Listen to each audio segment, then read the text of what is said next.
నమస్తే. ఇన్నాళ్ళు నన్ను సపోర్ట్ చేస్తూ, ఎంకరేజ్ చేస్తూ మీ ప్రేమని నాకు అందిస్తున్న ప్రతి ఒక్కరికి కృతజ్ఞతలు.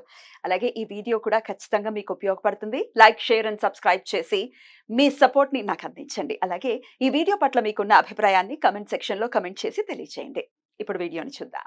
నమస్తే. Welcome to our channel. నేను పద్మిని. ప్రస్తుతంతో పాటు ప్రముఖ ఆధ్యాత్మికవేత్త, నారీసేన ఫౌండర్, దత్త ఉపాసకురాలు శ్రీమతి లతా దత్త గారు మనతో పాటు ఉన్నారు. మాట్లాడదాం. నమస్తే అక్క. జై గురుదత్తారా. అక్క, ఆయుష్ అర్ధాయుష్యులుగా ఉన్న పరిస్థితి ఎవ్వరికీ రాకూడదు. మనకు అసలు ఏ ఆశీర్వచనంలో అయినా ఖచ్చితంగా ఉండేవి దీర్ఘాయుష్మాన్ భవ అని ఆశీర్వదిస్తారు. ముందు ఆయుష్ అంటూ ఉంటే అసలు ముందు మనం బ్రతకడం అంటూ బ్రతికితేనే కదా మిగతావన్నీ అనుభవించేది, కష్టమైన సుఖమైన. ఏదైనా ఆయుష్ ఉంటేనే కదా. ఆయుష్ ఉండాలి కూడా. ఇప్పుడు ఇవాళ రేపు అసలు చిన్న చిన్న ఏజ్ల్లో ఈ హార్ట్ అటాక్స్ తో టప్ టప్ అసలు మొన్న చూసాను పద్మిని, 8 ఏళ్ల బాబంట హార్ట్ అటాక్. అటాక్. ఎంత భయం వేసిందో. అసలు వయస్సుతో సంబంధం లేకుండా ఆడుకుంటున్న పిల్లాడికి ఏం తమాషా జరుగుతుంది అసలు బయట. నిజంగా అంటే కలికాలం బాగా ప్రభావం చాలా ఉందని ఖచ్చితంగా చెప్పుకోవచ్చు. కరోనా సైడ్ ఎఫెక్ట్స్ కూడా డెఫినెట్ గా ఉన్నాయి అని చాలా మంది మరి అంటూ ఉన్నారు. ఇది ఎంతవరకు నిజమో తెలియదు కానీ హార్ట్ అటాక్స్ తో చాలా అలా అప్పటికప్పుడు కుప్పకూలిపోయేటటువంటి పరిస్థితి చాలా మంది ఎదుర్కొంటూ ఉన్నారు. ఇక రకరకాల యాక్సిడెంట్స్ అవ్వటము, ఆయుష్ అర్ధాయుషుడుగా ఉండటము, ఒక్కొక్కసారి జాతకం చూపించుకున్నప్పుడు కొన్ని సందర్భాల్లో చెప్తారు జాగ్రత్తగా ఉండండి. ఏం చేయాలో తెలియనటువంటి పరిస్థితుల్లో ఈ ఆయుష్ పెరగటం కోసం ఏం చేయాలక్క? ఇప్పుడు ఈ మంత్రం చాలా అవసరం అని అనిపించింది కోవిడ్ తర్వాత. ఇది నేను చెప్పిన మంత్రం కాదు, సాక్షాత్తు శ్రీ మహావిష్ణువే ముక్కోటి దేవతలకు చెప్పిన మంత్రము. అందరూ దేవతలు కూడా పఠించేటటువంటి మంత్రము, దివ్యమైన మంత్రం ఇది. ఏదో నేను చెప్పింది కాదు, ఇది పురాణాల నుంచి కూడా స్వామి సాక్షాత్తు మహావిష్ణువు చెప్పిన మంత్రం ఇది. చూడటానికి చాలా చిన్న మంత్రం ఉంటుంది, కానీ ఈ మంత్రం ఎవరెవరికి చెప్పారంటే గర్గ్మంతుడు కశ్యప మహర్షికి చెప్పిన దివ్య మంత్రం ఇది. ఇది అమృతమైనది, దరిద్రాలని, దోషాలని, పాపాలని కూడా పోగొడుతుందన్నమాట. ముక్కోటి దేవతలు జపించేటటువంటి మంత్రం ఇది. అయితే 3 సంధ్యల్లో కూడా 108 సార్లు ఎవరైతే ఈ మంత్రాన్ని పఠిస్తారో వాళ్ళు ఆయుష్, విజయం, సుఖం, తథ్యం. ఆయుష్, విజయం, ఆయుష్, విజయం, సక్సెస్, విజయము, సుఖం అంటారు కదా. సుఖం లేదు, సుఖం లేదు, సుఖం లేదు అనే వాళ్ళే జాబితానే ఎక్కువ ఉంది అక్క. సుఖము, తథ్యము. తథ్యం ఎందుకంటే మహావిష్ణువు చెప్పిన ఆయుష్ పెంచే మూల మంత్రం ఇది, ఎవరో చెప్పింది కాదు.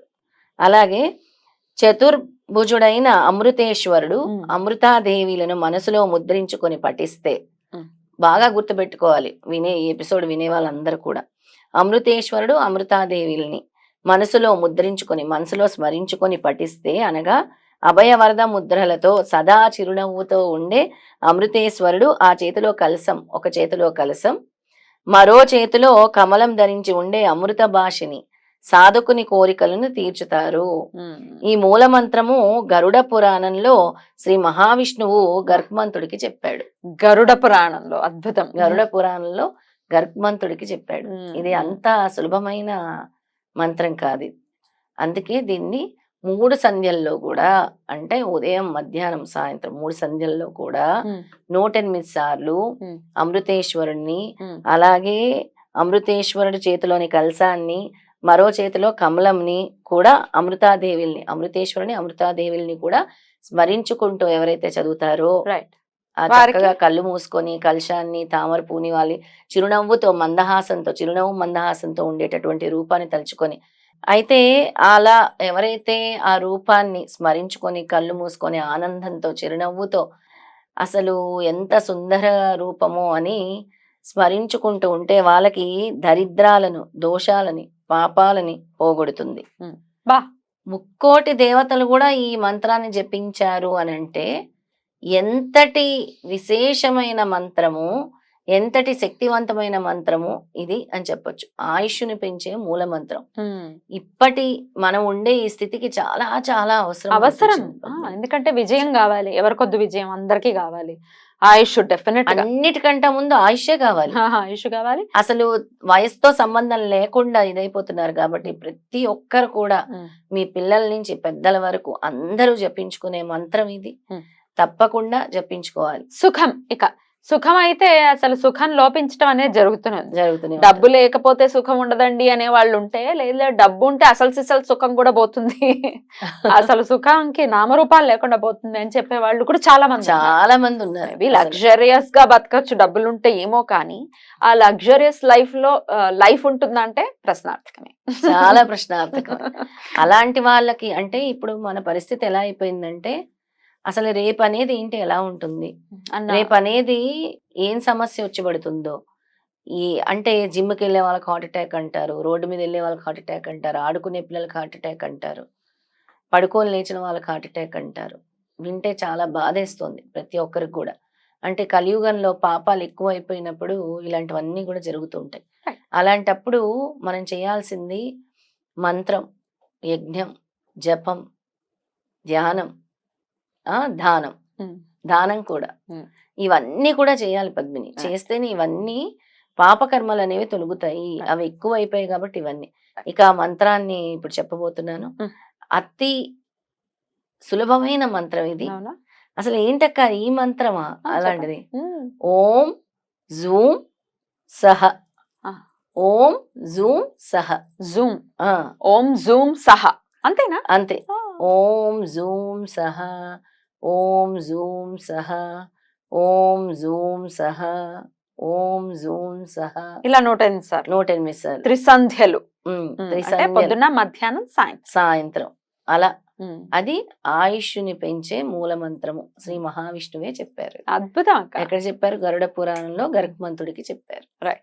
అద్భుతం అక్క. చాలా చాలా చాలా సులభతరమైనటువంటిది ఇది. ఖచ్చితంగా చేసుకుని అయితే ఎవరి కోసమైనా, ఇప్పుడు పిల్లల కోసం ఏదైనా విపత్కరమైన పరిస్థితుల్లో ఉన్నారు, వాళ్ళ ఆయుష్ ఏంటో సంశయంలో ఉన్నామండి, చాలా ఇబ్బందికరమైన పరిస్థితుల్లో ఉన్నప్పుడు వీళ్ళు చేసుకోవచ్చా? ఎవరైనా సరే చేసుకోవచ్చు. ప్రతిరోజు దీన్ని దినచర్యలో భాగంగా చేసేసుకోమంటున్నారు స్వామి.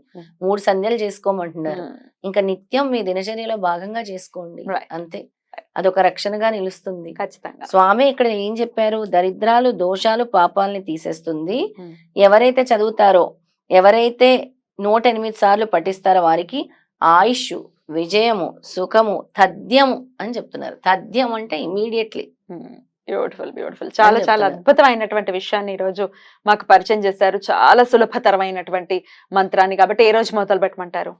ఇది ఎప్పుడైనా సరే ఒక మంచి రోజు చూసుకొని మొదలు పెట్టండి. వచ్చే పౌర్ణమి రోజు నుంచి మొదలు పెట్టండి. పౌర్ణమి దగ్గరలో ఉంది. ఏకాదశి ఎల్లుండి ఉంది. ఏకాదశి రోజు మొదలు పెట్టండి. ఏ ఏకాదశి అయినా పర్వాలేదు. ఏ ఏకాదశి అయినా పర్వాలేదు. సాక్షాత్ విష్ణుమూర్తిదే కదా ఇది. అందుకే ఏకాదశి నుంచే మొదలు పెట్టండి. పౌర్ణమి వరకు ఎందుకు? ఏకాదశి నుంచే హోలికా పౌర్ణమికి కూడా ఎంతో మంది ఉత్సవాలు చేస్తారు. అలా అలా ఎప్పుడు అలా మొదలు పెట్టుకోమంటున్నారు. ఖచ్చితంగా చేసుకుని వీరు వారు అని కాకుండా ప్రతి ఒక్కరు కూడా చేసుకుని సుఖము, విజయము, ఆయుష్ ఇవన్నీ కూడా ఇంకా అంటే క్లిష్ట పరిస్థితులు, ఒక ఇంటి యజమానికి బాలేదు, ప్రాబ్లం వచ్చింది, ఆయుష్ గురించి అంటే ఇంకా ఉంటే బాగుండు అన్నప్పుడు కూడా ఇలాంటి మంత్రాన్ని ఉపయోగించుకోవచ్చు. తప్పకుండా. అయితే 3 దేవతలు జపించే మంత్రం ఇది. మనకి అంటే ఇలాంటి సందర్భాలు, కఠినమైన సందర్భాల్లో కూడా పఠించుకోవచ్చు. రైట్ అక్క. చాలా బ్యూటిఫుల్ గా ఎక్స్ప్లెయిన్ చేశారు అక్క. Thank you so very much. నమస్తే. నమస్తే.